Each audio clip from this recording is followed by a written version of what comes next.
광복절 1945년 8월 15일 우리나라가 일본으로부터 광복한 것을 기념하는 날이죠. 약탈과 고문, 납치, 성노예, 살인, 차마 입에 담을 수 없는 온갖 범죄 만행을 저질렀던 일본으로부터 해방된 지 77년이 지난 지금 우리는 당시의 일본의 만행을 용서할 수 있을까? 그럴 수 없습니다. 우리는 여전히 당시 일본의 만행을 똑똑히 잊지 않고 기억하고 있습니다. 그런데 무엇보다 일본은 침략전쟁 당시 자신들의 만행에 대해 용서받을 생각이 없는 듯합니다. 반성의 모습은 조금도 보이지 않고 있죠. 사과는 당연히 없습니다. 오히려 8.15에 일본의 정치인들이 나서서 야스쿠니 친사참배를 단행하고 기시다 후미오 총리도 공물을 전달함으로써 그 뜻에 함께하고 있습니다. 정말 뻔뻔하게 이럴 데 없습니다. 세계대전 A급 전범이 합사되어 있는 야스쿠니 신사참배를 단행한다는 것은 침략전쟁 당시 전범들의 뜻을 기리고 계승하겠다는 것 외에 무슨 뜻이겠습니까? 이미 일본의 군국주의 부활 음모는 현실에서 나타나고 있습니다. 방어의 목적으로만 국방력을 사용할 수 있다는 헌법을 개정해 공격적 성격으로 전환하고자 헌법 개정을 추진하고 있습니다. 원거리에서 적국의 기지를 공격할 수 있는 공격 능력 확보에 박차를 가하고 있습니다. 이를 위해 군사안보 관련 문서 개정에 나서고 있습니다. 국방비를 증액하고 군사 대국화의 행보를 보이며 과거 군국주의 부활을 꿈꾸고 있습니다. 얼마 전엔 일본의 침략전쟁 당시 강제로 끌려간 위안부 피해자 할머니에게 후생연금 탈퇴 수당이라며 일본은 99엔 한국 돈으로 931원을 송금하며 피해자를 대놓고 모욕하는 일까지 있었습니다. 광복 77주년이 지난 지금까지 일본의 희롱과 모욕은 계속되고 있습니다.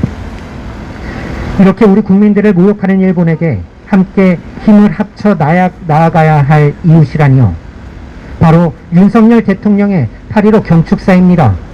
광복 77주년을 맞는 지금까지 사과와 반성은 없이 대놓고 우리 국민에게 희롱과 모욕을 주고 있는 일본에게 이웃이라니요. 세상에 이런 이웃이 어디 있습니까? 강제로 끌고 가 성노예로 삼고 고문과 약탈을 일삼는 강도와 같은 자들에게 이웃이라니요. 그렇게 굴욕적으로 한일 관계 개선을 구걸하는 이유가 무엇입니까? 이보다 더 치욕적일 수는 없습니다. 부터 해방된 8.15에도 야스쿠니 신사참배를 하는 일본에게 대통령은 힘을 합쳐 나아가야 할 이웃이라는 얘기 말고 더 할 얘기가 없었습니까? 과거사에 대해 반성하라, 무릎 꿇고 고개 숙여 사죄하라, 왜 못합니까? 여기에 더해 대통령실에서는 일본 지도부의 야스쿠니 신사참배에 대해 일본 지도부가 매년 8월 15일마다 야스쿠니 신사에 어떤 식으로 예를 표하는 것은 멈출 수 없는 관습이 됐다라며 입장을 표했습니다. 야스쿠니 신사참배를 예를 표하는 관습이라고 했습니다. 독도 영유권 주장도 오래된 일본의 관습입니까? 공격 능력 확보와 군사 대국화도 오래전부터 꿈꿔온 일본의 소망 같은 겁니까? 그들이 멈출 수 없다면 우리가 멈추게 해야죠. 강하게 규탄하고 당장 중단해라, 그렇게 얘기해야 되는 것 아닙니까? 멈출 수 없는 관습이 됐다며 굴종을 멈추지 않는 윤석열 정부의 국민들의 분노의 목소리도 멈출 수 없습니다. 윤석열 대통령 8.15 경축사를 통해 일본에는 함께 평화 번영을 위해 협력할 것을 이야기하면서 이웃이라 칭하는 한편 북한에는 비핵화를 강조하면서 핵을 포기하면 각종 지원을 해주겠다고 담대한 구상을 제안합니다. 우리 민족의 해방을 맞던 8.15이기에 우리 민족이 함께 나아가야 할 길도 중요합니다.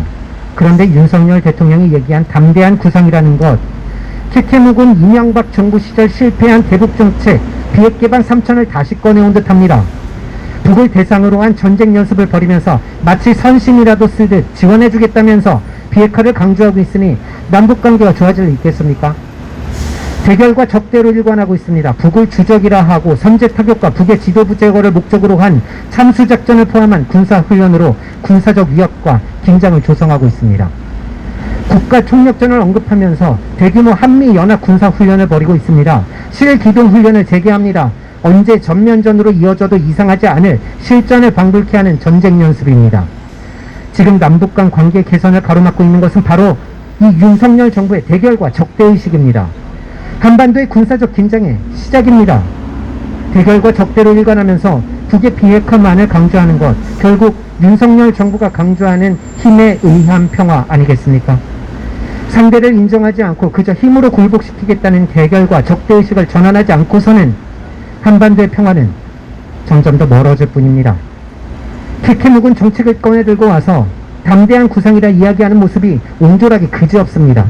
광복 77주년 8.15 윤석열 대통령에게 여전히 국민은 없었습니다. 국민이 있어야 할 자리는 일본이 대신했습니다. 독립이 아닌 4대 굴종으로 돌아갔습니다. 우리 국민, 우리 민족에겐 또다시 모욕감을 안겨줬습니다. 더 이상 지켜만 보고 있을 수 없습니다. 우리가 되찾도록 합시다. 목숨까지 기꺼이 바쳤던 선조들의 독립운동에 대한 자부심, 우리가 되찾읍시다. 모욕과 수모에 당당하게 맞서야 할 것 같습니다. 자주롭고 평화로운 한반도 우리가 만들어가야 할 것 같습니다. 감사합니다.